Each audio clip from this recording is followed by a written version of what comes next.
A poor miller had 3 sons. When he died, all that he left behind was a mill, a donkey, and a cat.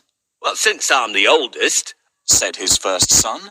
I'll take the mill. The second son quickly added, And I'm next. I'll take the donkey. They looked at their younger brother, Marquis. How lucky you are! You shall have the cat, the brothers said, and laughed out aloud. The poor fellow shook his head as his brothers left. It was not fair at all. My brothers can make a fine living with a mill and a donkey, but what about me? I'm stuck with Puss, said Marquis, wringing his hands in despair. Puss had been listening. He stretched and yawned loudly. Father has left me this cat. What am I supposed to do with it? You don't have to do anything with me. A talking cat? Did I really hear you speak, or am I dreaming? My dear master, please don't think that I'm useless. Just wait and see what I do, and you'll be happy that I belong to you. How can I be happy when I've only got a cat and nothing else? You will understand soon. But first, can you get me a pair of boots and a sack? Did you forget that I don't have any money? See if you can find a sack here. We'll get the cobbler to make you a pair of boots. Found a sack? You're a smart fellow. Come, we'll go and see the cobbler. I'll pay him for the boots later. This is the last pair of boots I have. Let it bring you luck. Thank you. These boots suit me perfectly. Soon the cat was given his own pair of boots and the new bag that he had asked for. The boots fitted him perfectly, and he looked very smart. Puss packed a juicy cabbage and some bran in the bag, and slung it around his neck. He polished his whiskers and set out. Puss headed straight to a spot where there were plenty of rabbits. He had a great plan in mind. No rabbit can resist the smell of a fresh cabbage. Get ready. When the rabbit comes closer, catch it. Got you. I will take this rabbit to the castle and offer it to the king. With the rabbit in his bag, Puss walked straight over to the king's palace. He bowed low and presented him with the rabbit. Your Majesty, said Puss in Boots in a royal voice. This humble gift comes from my master, Lord Marquis of Carabas. This was a fancy name that Puss had chosen for his master. What a thoughtful gift, said the king, who loved roasted rabbit. The next time, Puss managed to catch a brace of partridges and took them once again to the king. This is wonderful. Tell your master I'm very pleased, said the king, who loved partridge stew even more. This went on for 2 months. Puss was becoming an expert at catching game, and the king was getting plumper. Puss knew a lot of things. He was such a clever cat. For instance, he knew just when and where the king would be out riding in his carriage with his daughter. I think that the Marquis and I should go out for a walk today, thought Puss one sunny Saturday. Puss took Marquis down to the riverside and spoke to his master. Today could be your lucky day. If things go to plan, you'll make a fortune, said Puss. Clip, clop, cling, clang. Puss heard the sound of a carriage approaching. They both looked into the distance. It was the king's carriage. What should I do? Marquis asked, ready to obey. He had grown happier with the food Puss brought in every day. Master, I have a great idea. All you need to do is go and bathe in the river. I will take care of the rest. Well, all right. That's easy.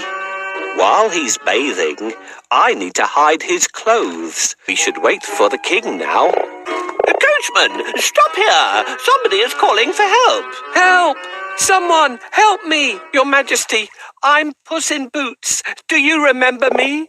My master decided to bathe. He went into a deep place, but unfortunately, he can't swim out of it. Ah, I remember you. It's you who brought me the presents, right? Right, we'll save your master. Oh, thank you. Please save the Marquis of Carabas.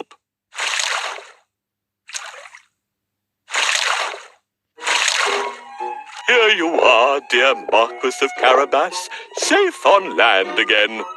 Your Majesty, while my master was swimming, his wonderful suit has been stolen. Now he has no clothes to wear. I'll order one of the best suits to be sent from the royal cloakroom for your master.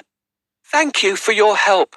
How can I pay you back? We would be delighted if you could join us on our journey.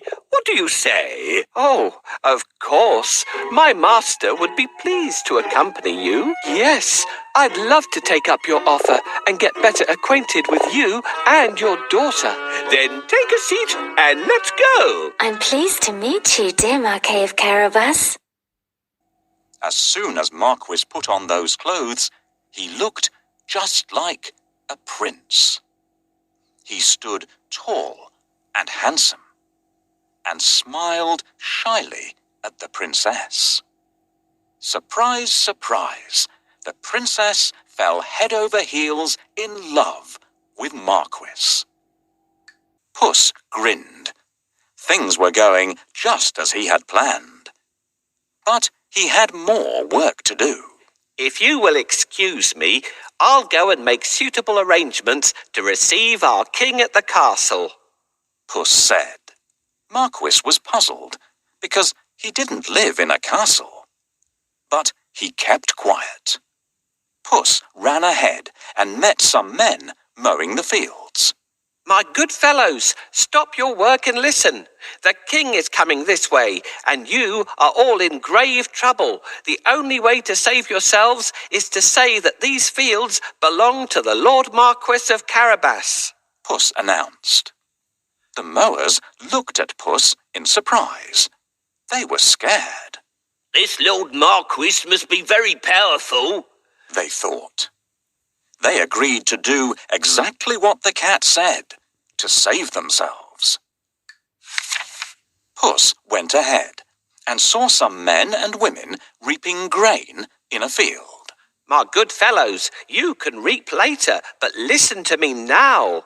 The king is coming this way, and he'll make mincemeat of you unless you say that these fields belong to the Lord Marquis of Carabas, Puss announced. The reapers were very puzzled, but they definitely did not want to become mincemeat. They promised to tell the king that the fields belonged to nobody but Lord Marquis of Carabas. Puss went ahead and warned everybody to tell the king that the land belonged to Lord Marquis.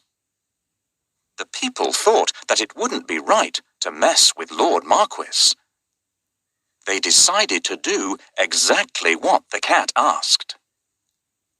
But Puss had still more work to do. Huff, puff.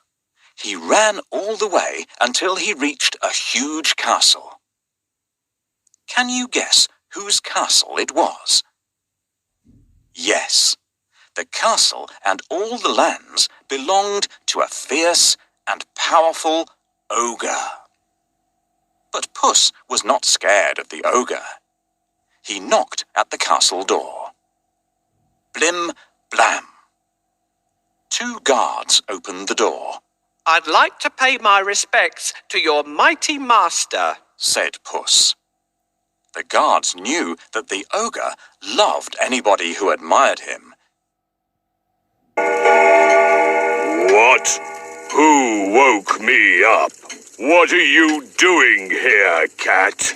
How dare you disturb me? I have heard that you are a master of magic and can turn into any animal. Is that true? That's true indeed. I can prove it if you have any doubt. I would like to see. Can you... Whoa! How scary! Enough! I believe you. I really believe you now. Well, did I prove how great I am? Indeed, indeed. But if I ask you to turn into a tiny mouse, I bet you'll not be able to do it. That's so easy.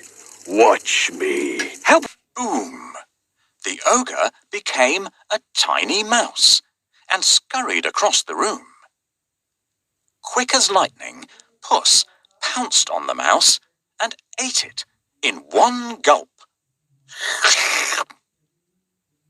Now my master owns this castle.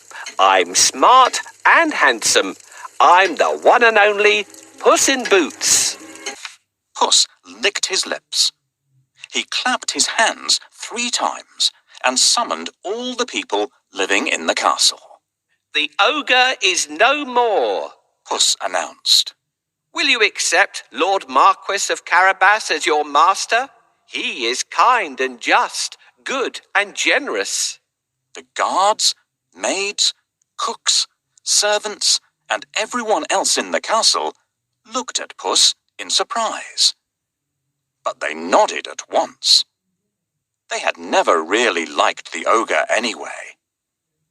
Puss ordered everyone to prepare a feast for Lord Marquis and his very special guest, the king himself.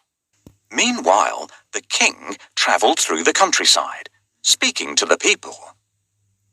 He was very surprised to learn that almost all the land around him belonged to the young man by his side. When the king's coach finally reached the castle, Puss ran out to welcome them. Welcome to our humble abode, Puss said to the king. The king gulped.